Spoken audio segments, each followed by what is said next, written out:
नमस्कार, आपके साथ मैं हूं सबीना तामंग देशमुख। आप देख रहे हैं देश के नंबर 1 हिंदी न्यूज चैनल का नंबर 1 शो कच्चा चिट्ठा।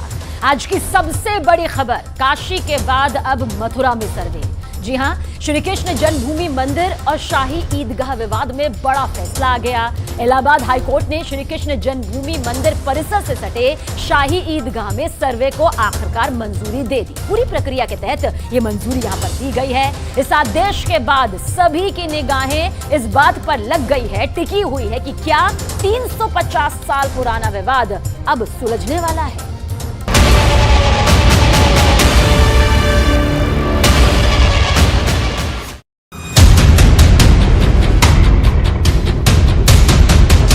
जो हमारी मांग थी कि शाही ईदगाह मस्जिद में एडवोकेट कमीशन के द्वारा सर्वे कराया जाए, उस सर्वे की एप्लीकेशन को अलाउ कर दिया है। तो सर्वे से सब कुछ स्पष्ट हो जाएगा। जो सर्वे के लिए अनुमति इलाहाबाद हाई कोर्ट ने दिया है, बड़े गर्व की बात है। मैं तो भारतीय संविधान का नतमस्तक करता हूँ। काशी के बाद मथुरा की बारी। लगभग 350 साल बाद मथुरा में हिंदू पक्ष को बहुत बड़ी खुशखबरी मिली है।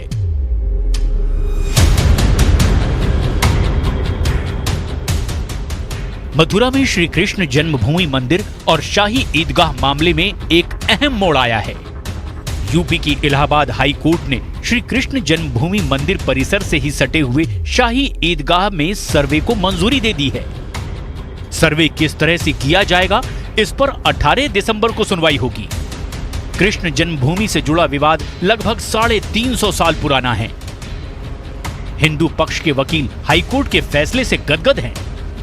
कृष्ण जन्मभूमि केस में मेजर टर्निंग पॉइंट है और जब वहाँ पे एडवोकेट कमीशन का सर्वे होगा तो बहुत सारी चीजें उभर के सामने आएंगी। एडवोकेट कमीशन में किस तरह का सर्वेक्षण सर होता है, अगर लोग जानना चाहें किस तरह से वो अपने सर्वे करते हैं? एडवोकेट कमीशन के सर्वे में फोटोग्राफी होगी, वीडियोग्राफी होगी।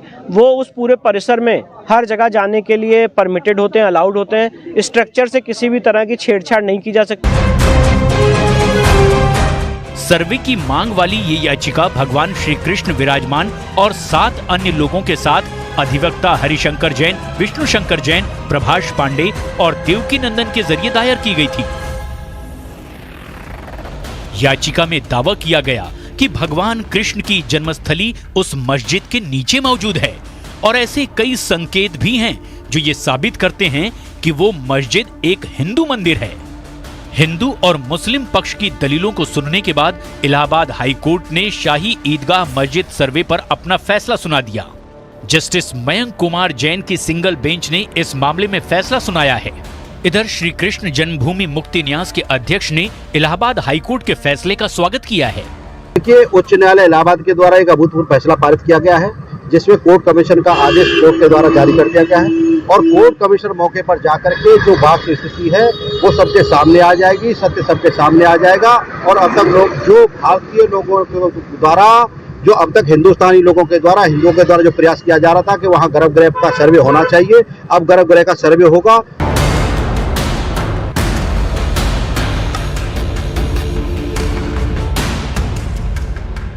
अब आप ये जान लीजिए कि हाई कोर्ट ने आदेश क्या दिया है। मथुरा शाही ईदगाह मस्जिद के सर्वे की मंजूरी, हाई कोर्ट कमिश्नर नियुक्त करने की अनुमति, कोर्ट कमिश्नर की निगरानी में सर्वे की मंजूरी। सर्वे किस तरह से किया जाएगा, इसका तरीका 18 दिसंबर को तय होगा। 18 दिसंबर को ही हाई कोर्ट एडवोकेट कमिश्नर द्वारा किए जाने वाले सर्वेक्षण की रूपरेखा भी तय करेगी। कोर्ट 18 दिसंबर को होने वाली सुनवाई में सभी पक्षों से इस बारे में राय भी मांगेगा। सभी पक्षों की राय सुनने के बाद ही अदालत इस मामले में अपना फैसला सुनाएगी। 18 दिसंबर को ही ये तय होगा कि एडवोकेट कमिश्नर कौन तय होगा और सर्वेक्षण कब से शुरू किया जाएगा, सुरक्षा के क्या खास इंतजामात होंगे और पूरे सर्वेक्षण का स्वरूप आखिर क्या होगा। आज माननीय इलाहाबाद हाईकोर्ट ने कृष्ण जन्मभूमि के केस में जो हमारी मांग थी कि शाही ईदगाह मस्जिद में एडवोकेट कमीशन के द्वारा सर्वे कराया जाए, उस सर्वे की एप्लीकेशन को अलाउ कर दिया है। हमने संकल्प लिया था कि जब तक भगवान श्री कृष्ण जन्मभूमि मंदिर से औरंगजेब के पाप के निशानी ईदगाह मस्जिद नहीं हट जाएगी, तब तक हम अन्य ग्रहण नहीं करेंगे। अब हमें बड़ी खुशी हो रही है, आज माननीय न्यायालय ने जो फैसला दिया है बहुत ही सराहनीय फैसला है। मथुरा में श्री कृष्ण जन्मभूमि मंदिर और शाही ईदगाह विवाद को भी समझ लीजिए। ये पूरा विवाद 13.37 एकड़ जमीन को लेकर है। इस जमीन के 11 एकड़ में श्री कृष्ण जन्मभूमि है, बाकी के 2.37 एकड़ में शाही ईदगाह है। हिंदू पक्ष का कहना है कि जिस जगह ईदगाह है वहां भगवान श्री कृष्ण के मामा राजा कंस की जेल थी और इसी जेल में भगवान कृष्ण का जन्म हुआ था। इसीलिए जो मौजूदा ईदगाह है वही वास्तव में भगवान श्री कृष्ण की जन्मस्थली है। हाई कोर्ट के फैसले के बाद हिंदू पक्ष के वकील हरिशंकर जैन ने कहा कि मैं अदालत के आदेश का स्वागत करता हूं। विष्णु शंकर जैन के मुताबिक इस याचिका में कहा गया है कि यहाँ कमल के आकार का एक स्तंभ है जो कि हिंदू मंदिरों की एक विशेषता है और शेषनाग की एक प्रतिकृति भी मौजूद है जो हिंदू देवताओं में से एक है जिन्होंने जन्म की रात भगवान श्री कृष्ण की रक्षा की थी। याचिका में यह भी बताया गया कि मस्जिद के स्तंभ के आधार पर हिंदू धार्मिक प्रतीक हैं और नक्काशी में ये साफ दिखाई देते हैं। इलाहाबाद हाई कोर्ट के फैसले के बाद हिंदू पक्ष के वकील विष्णु शंकर जैन ने बताया कि कमीशन पर 18 दिसंबर को फैसला लिया जाएगा। एडवोकेट कमीशन में कौन कौन जाएगा, कितने लोग होंगे, उसकी क्या मोडेलिटीज होंगी, उसके लिए माननीय न्यायालय ने 18 दिसंबर लगाई है जिसमें मोडेलिटीज तय की जाएंगी कि इस एडवोकेट कमीशन में कौन कौन जाएगा, कितने लोग होंगे। ये सारी बातें 18 दिसंबर को तय होंगी। हम आपको बता दें कि इलाहाबाद हाई कोर्ट ने इस साल मई में मथुरा की अदालत में लंबित श्री कृष्ण जन्मभूमि शाही ईदगाह मस्जिद विवाद से जुड़े सभी मुकदमे अपने पास ट्रांसफर करवा लिए थे। मथुरा की श्री कृष्ण जन्मभूमि और शाही ईदगाह मस्जिद को लेकर अब तक कुल 18 मुकदमे दाखिल किए गए हैं। इन सभी मुकदमों की सुनवाई इलाहाबाद हाई कोर्ट सीधे तौर पर कर रहा है। मथुरा की जिला अदालत की बजाय हाई कोर्ट में सीधे तौर पर इन मामलों की सुनवाई हो रही है। इसी के तहत अब इलाहाबाद हाई कोर्ट ने शाही ईदगाह मस्जिद के परिसर के सर्वे का आदेश दिया है। विवादित परिसर का सर्वेक्षण ज्ञानवापी की तर्ज पर ही होगा। एडवोकेट कमिश्नर वीडियोग्राफी और फोटोग्राफी के जरिए सर्वेक्षण कर सकेंगे। एडवोकेट कमिश्नर कौन होगा और कब से सर्वेक्षण शुरू होगा, इस पर हाई कोर्ट 18 दिसंबर को सुनवाई करेगा। हिंदू पक्ष का ये दावा है कि जिस जगह ईदगाह है वहां भगवान कृष्ण के मामा राजा कंस की जेल थी और इसी जेल में भगवान कृष्ण का जन्म हुआ था। इसलिए जो मौजूदा ईदगाह है वही वास्तव में भगवान श्री कृष्ण की जन्मस्थली है। कितनी बड़ी जीत है। शाही ईदगाह के सर्वे को भी इलाहाबाद हाईकोर्ट ने मंजूरी दी। हम संवैधानिक लड़ाई लड़के और आज जो सर्वे के लिए अनुमति इलाहाबाद हाई कोर्ट ने दिया है, बड़े गर्व की बात है। मैं तो भारतीय संविधान का नतमस्तक करता हूं और मैं जज साहब को भी साधुवाद देता हूं कि जिस प्रकार से अब ये हो गया कि नहीं, किसी भी प्रकार से बात नहीं, विवाद नहीं, यहाँ पर संविधान का राज है। संवैधानिक तरीके से अगर व्यक्ति कोर्ट आ रहा है तो उसके लिए सुनवाई हो रही है। जज साहब उसको सुन रहे हैं, सुनने के बाद जो एविडेंस है, जो साक्ष्य है, जो प्रूफ है, उस आधार पर डिसीजन दे रहे हैं। इलाहाबाद हाई कोर्ट के फैसले के बाद मथुरा में जश्न का माहौल है। लोग एक दूसरे को मिठाई खिला रहे हैं, अपनी खुशी का इजहार कर रहे हैं।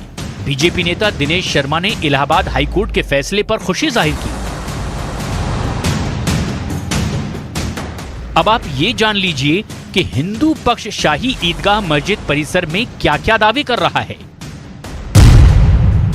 शाही ईदगाह में हिंदू स्थापत्य कला के सबूत, शाही ईदगाह में स्वास्तिक का चिन्ह मौजूद, शाही ईदगाह परिसर में मंदिर होने के प्रतीक, मस्जिद के नीचे केशव देव मंदिर का गर्भगृह। वैज्ञानिक सर्वे के बाद सच आएगा सामने। मथुरा शाही ईदगाह परिसर का सर्वे होगा। कोर्ट के इस फैसले पर मथुरा की जनता और साधु संत समाज आखिर क्या कह रहे हैं, जरा आप भी देखिए। जैसे अयोध्या में भगवान राम ने लड़ाई लड़ी और जीते, मथुरा में भी लड़ाई शुरू हो चुकी है। ऐसा है, हमारा ये कहना है। जैसे मथुरा की बात है, ये विष्णु जी जो कोर्ट केस लड़ रहे हैं ना, हम उनका भी धन्यवाद करते हैं। सरकार तो उनका सपोर्ट करती है, हम विष्णु जी का भी क्यों, राम मंदिर का भी लड़ा, काशी विश्वनाथ का भी लड़ा, अयोध्या भी लड़ रहे हैं और इसका फैसला 100% हमारे हक में आएगा। अदालत ने इसे पोषणीयता का माना और कहा कि सर्वे हो। कोर्ट कमिश्नर जिस तरह से ज्ञानवापी में सर्वे हुआ, वैसा ही सर्वे यहाँ भी हो मथुरा में। ये मैम जो कहा जा रहा है तो इसके मतलब कुछ अलाउ नहीं किया जाएगा। जो लोग बोले जा रहे हैं कि ये क्या है फलनवा ढिकनवा दुनिया भर का, लेकिन इतना जानते हैं जो मंदिर के हक में है उसे सुनिश्चित किया जाए, और जब तक योगी और मोदी जी हैं तब तक सब कुछ मुमकिन हो सकता है। मथुरा श्री कृष्ण जन्मभूमि परिसर विवाद मामले में इलाहाबाद हाईकोर्ट ने हिंदू पक्ष की याचिका मंजूर कर ली है, जबकि मुस्लिम पक्ष सर्वे की मंजूरी के खिलाफ कोर्ट में अपना पक्ष रख रहा था। मुस्लिम पक्ष लगातार प्लेसेस ऑफ वर्शिप एक्ट के तहत इस सर्वे का विरोध कर रहा था। मस्जिद हो या ईदगाह हो, कभी भी किसी भी के भी दूसरी ज़मीन पर नहीं बनाता है। और फिर दूसरा मसला ये है कि प्लेसेस ऑफ वर्शिप एक्ट 1991 आज भी एग्जिस्ट कर रहा है, तो इन तमाम बातों को भी मद्देनज़र रखना ज़रूरी है। देखिए, हमारे देश का संविधान है, जब कोर्ट ने स्वीकार कर लिया तो जांच होना चाहिए। अब आइए आपको बताते हैं कि 1968 में हिंदू और मुस्लिम पक्ष के बीच कौन सा समझौता कराया गया, जिसे अब कोर्ट में चुनौती दी गई और उसे अवैध बताया गया है। विवाद को खत्म करने के लिए कराया गया समझौता। हिंदू और मुस्लिम पक्ष के बीच कराया गया समझौता। 10.9 एकड़ जमीन का स्वामित्व श्री कृष्ण जन्मस्थान सेवा संघ को मिला। ईदगाह मस्जिद का मैनेजमेंट ईदगाह कमेटी को मिला। 17 अक्टूबर 1968 को पेश किया गया समझौता। 22 नवंबर 1968 को सब रजिस्ट्रार मथुरा में समझौता पंजीकृत।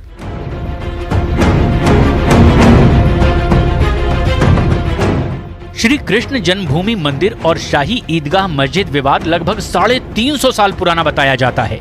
बीजेपी नेता स्वामी सुमेधानंद ने इलाहाबाद हाईकोर्ट के आदेश को हिंदू पक्ष की जीत बताया है। अब सर्वेयर जो होगा उसके सामने दोनों पक्ष अपने तथ्य पेश करें, और दोनों पक्ष तथ्य पेश करेंगे। जैसे राम जन्मभूमि के अंदर तथ्यात्मक दृष्टिकोण से कोर्ट ने फैसला दिया था, तो यहाँ भी कोर्ट अपना कोई निर्णय देगा, फिर कोर्ट के सामने तथ्य आएंगे। अब आप ये भी जान लीजिए कि मथुरा में कब क्या क्या हुआ। 1618 में राजा वीर सिंह बुंदेला ने केशव देव मंदिर का जीर्णोद्धार कराया। 1669 को औरंगजेब ने मंदिर तोड़ने का आदेश जारी किया। औरंगजेब ने मंदिर तोड़कर ईदगाह मस्जिद बनवाई। औरंगजेब ने केशवनाथ मंदिर को नष्ट कराया। 1669 और 70 में शाही ईदगाह मस्जिद का निर्माण कराया। 1770 में मराठाओं ने मंदिर का पुनर्निर्माण कराया। 1815 में 13.37 एकड़ जमीन की नीलामी कराई गई। बनारस के राजा पटनीमल ने खरीदी मंदिर की पूरी जमीन। 1935 में इलाहाबाद हाईकोर्ट ने राजा कृष्णदास को पूरी जमीन दी। 1944 में मदन मोहन मालवीय ने खरीद ली मंदिर की जमीन। 1951 में जुगल किशोर बिड़ला ने बनाया श्री कृष्ण जन्मभूमि ट्रस्ट। 1951 में ही श्री कृष्ण जन्मभूमि ट्रस्ट ने अधिग्रहित की पूरी जमीन।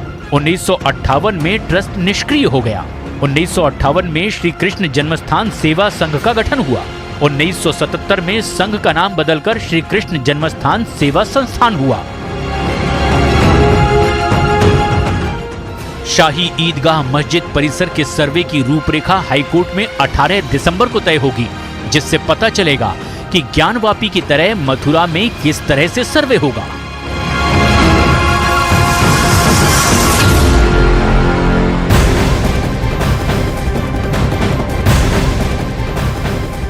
इस वक्त की बड़ी खबर संसद की सुरक्षा से सिंध से जुड़ी हुई। बीजेपी ने आरोप लगाया कि फरार आरोपी ललित झा का तृणमूल कांग्रेस से ताल्लुक है। ये संबंध यहां पर बीजेपी ने बताया है। आरोप के तौर पर बीजेपी नेता अमित मालवीय, सुकांत मजूमदार और लॉकेट चटर्जी ने ट्वीट कर फोटो शेयर की, साझा की, जिसमें दावा किया गया कि विपक्ष के इंडी गठबंधन का घुसपैठ से संबंध है, ताल्लुक है। जो ट्वीट सामने आया वो भी इस वक्त आपके सामने मौजूद है। ये वही ट्वीट है जिसके जरिए बीजेपी अब सीधे सीधे कह रही है कि कहीं ना कहीं जो इसका संबंध है वो तृणमूल कांग्रेस के साथ जुड़ा हुआ है, विपक्ष के इंडी गठबंधन का घुसपैठ से ताल्लुक है। और इस बीच संसद की सुरक्षा में सेंध लगाने वाले चारों आरोपियों को कोर्ट ने 7 दिन की पुलिस कस्टडी में भेज दिया। मगर न्यूज 18 इंडिया को सूत्रों से संसद की सुरक्षा में हुई चूक की पूरी इनसाइड इंफॉर्मेशन मिली है। आज हम आपको बताएंगे कि संसद में होने वाले इस कांड में जो तार है वो मीलों दूर मौजूद मैसूर से किस तरह से जुड़े हुए हैं। आज आपको ये भी बताएंगे कि चारों आरोपियों का वो आका कौन है जिसके इशारे पर उन्होंने संसद में यूं घुसकर हंगामा करने की जुर्रत की।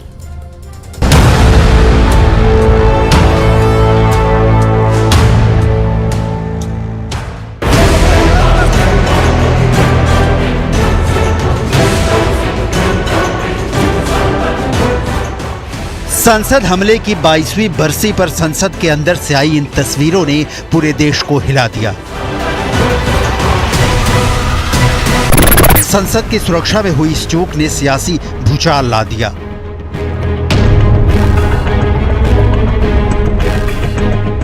सदन के अंदर हमारे सारे एमपी जितने साथी हैं वो पकड़ लिए दोनों को, कोई सिक्योरिटी वाले नहीं, सारे एमपी उनको पकड़ लिए।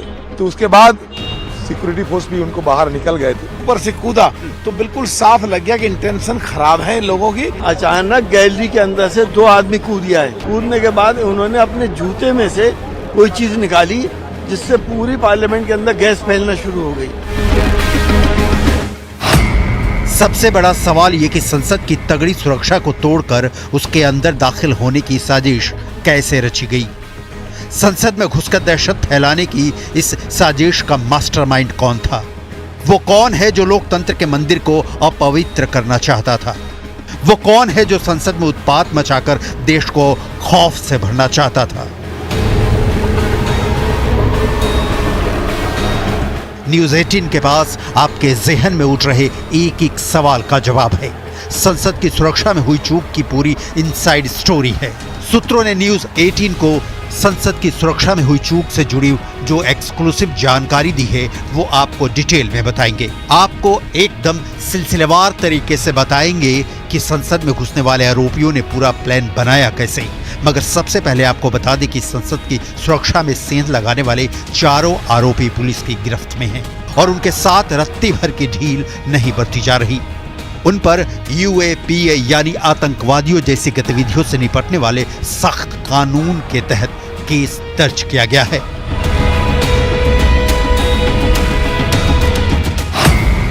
संसद की सुरक्षा में चूक का सबसे अहम किरदार है सागर शर्मा, उम्र 27 साल, पता आलमबाग, लखनऊ।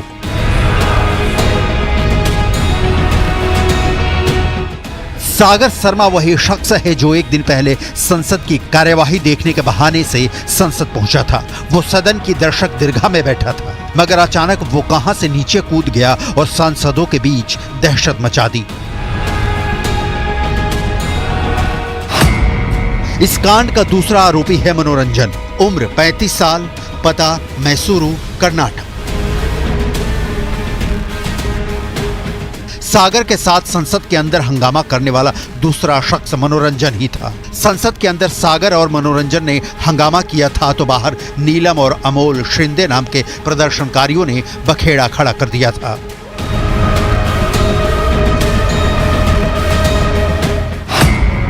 लेकिन ये चार तो वो लोग हैं जिनकी शक्लें कैमरे में रिकॉर्ड हो गईं। इन चार शक्लों के पीछे 2 और चेहरे छिपे हैं। 5वां चेहरा है विक्की उर्फ विशाल का और 6ठा किरदार है ललित झा। अहम बात यह है कि 1.5 साल पहले तक इनमें एक भी शख्स दूसरे को जानता तक नहीं था। सभी एक दूसरे से अनजान थे। उन्हें मिलवाया फेसबुक ने। सभी आरोपी Facebook page Bhagat Singh fan club से जुड़े थे। वहीं से सारा खेल शुरू हुआ। जान पहचान बढ़ी और संसद के अंदर हंगामा खड़ा करने की पूरी साजिश रची जाने लगी। न्यूज़ 18 इंडिया को सूत्रों से जानकारी मिली, उसके मुताबिक आरोपियों के बीच बातचीत होते होते इतनी बढ़ गई कि करीब 1.5 साल पहले सभी लोग कर्नाटक के मैसूरू में मिले। दिल्ली में मौजूद संसद में हंगामा करने की साजिश मीलों दूर मैसूरू से शुरू हुई, क्योंकि मनोरंजन मैसूरू में ही रहता है।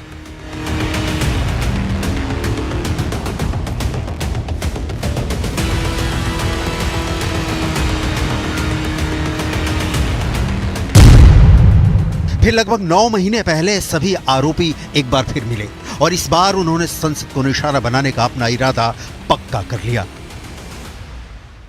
सूत्रों ने न्यूज 18 इंडिया को यह भी बताया कि संसद में घुसने के प्लान में कोई कमी न रह जाए, इसके लिए सागर मनोरंजन को हफ्ते में 2 से 3 बार कॉल किया करता था।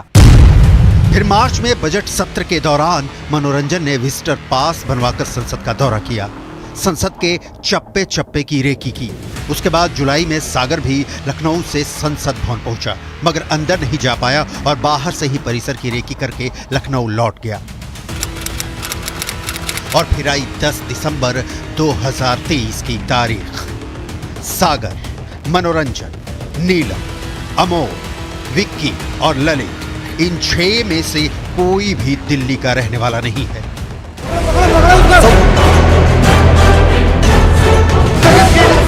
सभा की कार्यवाही 2 बजे तक स्थगित की जाए। इसलिए 10 दिसंबर को सागर उत्तर प्रदेश के लखनऊ से, नीलम हरियाणा के हिसार से, अमोल महाराष्ट्र के लातूर से दिल्ली पहुंचे। सागर लखनऊ से गोमती एक्सप्रेस ट्रेन पकड़कर नई दिल्ली रेलवे स्टेशन पर उतरा। 1 घंटे बाद अमोल शिंदे और नीलम भी दिल्ली पहुंच गए। 10 दिसंबर की रात को तीनों दिल्ली के पास हरियाणा गुरुग्राम गए। गुरुग्राम इसलिए क्योंकि इस कहानी के चौथे आरोपी विक्की का घर वहीं है। बोर्ड सोसाइटी के अंदर बना हुआ ये वो घर है जहां पर विशाल उर्फ विक्की रहता था और विशाल उर्फ विक्की के साथ ही संपर्क में ये सभी लोग आए थे और जो कलरफुल स्प्रे थे वो यहां पर पहले ही लाए गए थे और इन लोगों का पूरा नेटवर्क काफ़ी दिन से था। और इसी जगह पर जब ये पहुंचे थे यहाँ पर मीटिंग की गई थी कि कैसे पार्लियामेंट के अंदर घुसना है और किस तरह से वहाँ पर जाके जो विजिटर्स गैलरी होती है वहाँ से छलांग लगानी है और उसके पास से अपनी बात को रखना है।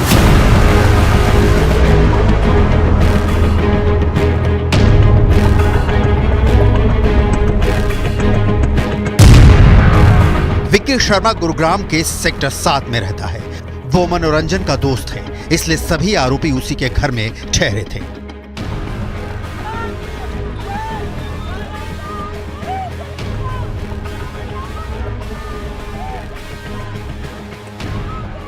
सूत्रों के मुताबिक 10 दिसंबर की रात को ही ललित झा भी विक्की के घर आ गया और मनोरंजन अगली सुबह फ्लाइट पकड़कर पहुंचा। 3 रात तक पांचों गुरुग्राम में विक्की के घर पे रहे और इस दौरान संसद में एंट्री के लिए पास जुटाने की जुगत में लगे रहे। जैसे ही पास मिलना पक्का हो गया तो 13 दिसंबर की सुबह सबसे पहले सागर गुरुग्राम से दिल्ली के लिए रवाना हुआ। वो सुबह 5:30 बजे अंधेरे में ही गुरुग्राम से निकल गया। 13 दिसंबर की सुबह सागर ने अपने इंस्टाग्राम अकाउंट पर स्टेटस भी डाला। स्टेटस में लिखा कि जीते या हारे पर कोशिश तो जरूरी है। अब देखना यह है कि सफर कितना हसीन होगा। उम्मीद है फिर मिलेंगे। मतलब सागर को अच्छी तरह इल्म था कि वो क्या कर रहा है। सागर ने संसद की कार्यवाही देखने के बाद दिल्ली में एक सांसद के पीए से पास लिए और पास लेकर दिल्ली के सदर बाजार निकल गया। वहां से उसने तिरंगे खरीदे और सीधा इंडिया गेट पहुंचा और वहां मनोरंजन, ललित, अमोल और नीलम चारों पहले ही सागर का इंतजार कर रहे थे। वो कैब से गुरुग्राम से सीधा इंडिया गेट पहुंचे थे। करीब आधे घंटे तक वहां पांचों लोगों ने संसद में प्रदर्शन के अपने प्लान के लिए रिहर्सल की।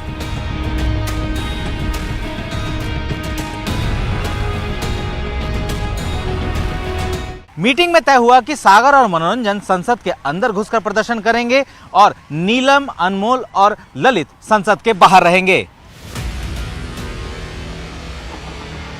सूत्रों से पता चला कि अमोल महाराष्ट्र से अपने रंगीन धुआं छोड़ने वाले पटाखे लाया था। वो पटाखे सागर और मनोरंजन ने अपने पास लिए और प्लान के तहत दोपहर करीब 12 बजे सागर और मनोरंजन संसद में दाखिल हो गए और दर्शक दीर्घा से सांसदों के बीच कूद गए।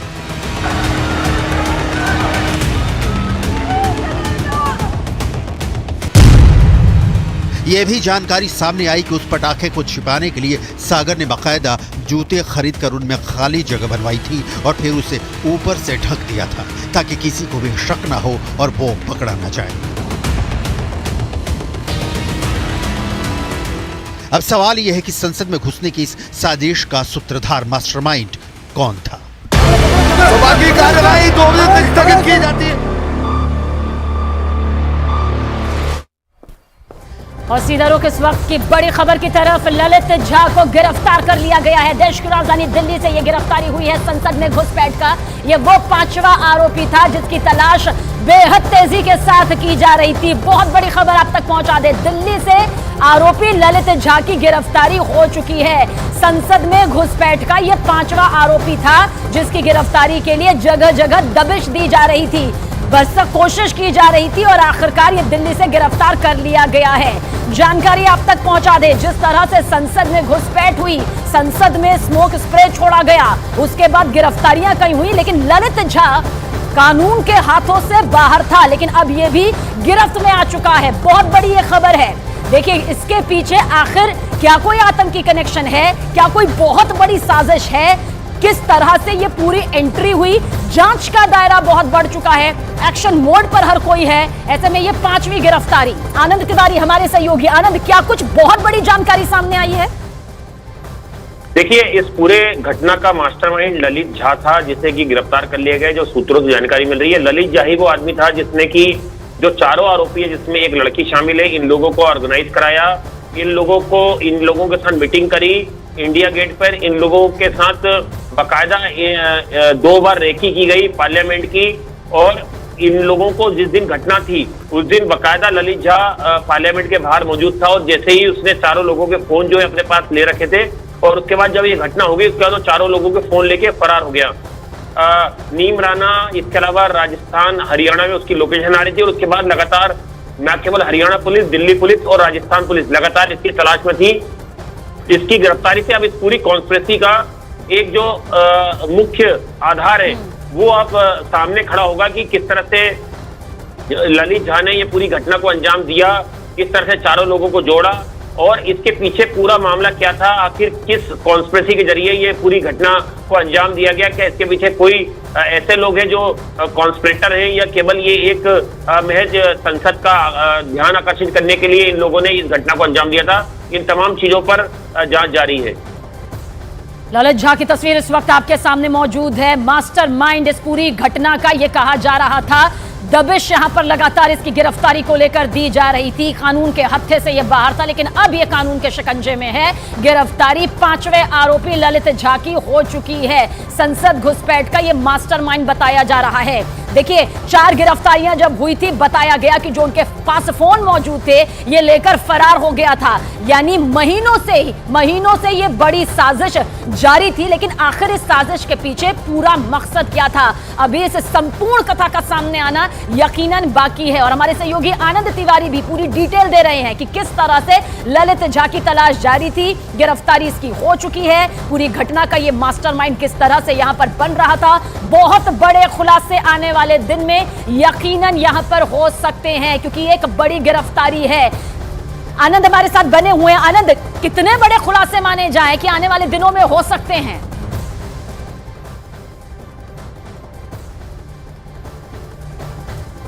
तो देखिए ये तस्वीर आप देख लीजिए, ये तस्वीर उस आरोपी ललित झा की है जिसकी तलाश बहुत तेजी के साथ की जा रही थी, पूरी गहनता के साथ की जा रही थी, क्योंकि ये संसद में घुसपैठ का 5वां आरोपी बताया जा रहा था। सिर्फ ये 5वां आरोपी ही गिरफ्तार नहीं हुआ है, बल्कि ये मास्टरमाइंड कहा जा रहा था, क्योंकि 4 गिरफ्तारियां हो चुकी थी। 5वीं गिरफ्तारी ललित झा के जैसे ही नाम सामने आने के बाद हुई तो मालूम चला कि ये उन चारों का मोबाइल लेकर फरार हो गया था। सोचिए, एक के बाद एक कनेक्शन यहां पर सामने आ रहे हैं, और इन्हीं कनेक्शन में ललित झा की गिरफ्तारी, क्योंकि यह 5वें आरोपी की गिरफ्तारी है जो कि मास्टरमाइंड इस पूरे संसद घुसपैठ का बताया जा रहा है। क्या इसी ने पूरी साजिश रची? क्या इसी ने वो मोहरे प्यादे यहां पर सामने रखे? आखिर इसको भी क्या कोई ऊपर से संदेश दे रहा था, कोई आदेश दे रहा था? बहुत से ऐसे सवाल हैं जिनके जवाब अभी सामने आने बाकी हैं। जवाबों का आना इसलिए भी लाजमी है क्योंकि ये कोई छोटी मोटी घटना नहीं, लोकतंत्र के मंदिर पर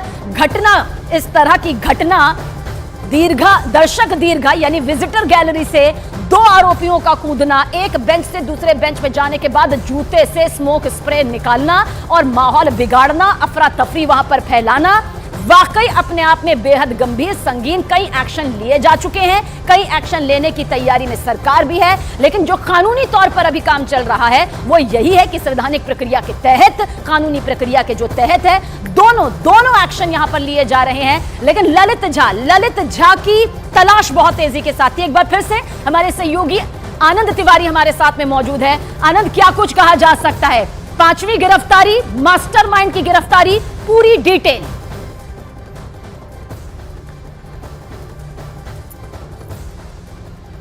आनंद, अगर मेरी आवाज आप तक पहुंच पा रही है तो सवाल यही है, 5वीं गिरफ्तारी, मास्टरमाइंड ललित झा की गिरफ्तारी, बहुत बड़ी गिरफ्तारी, क्या पूरी डिटेल आपके पास?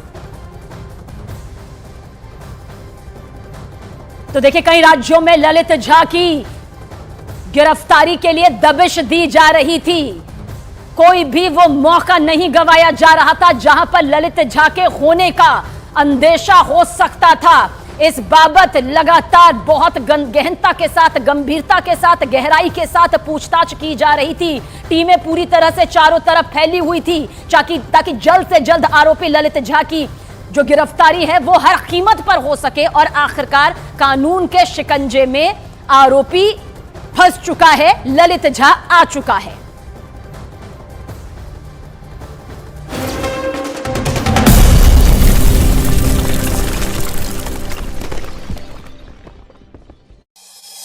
इस बात का भी पता चला कि घटना वाले दिन चारों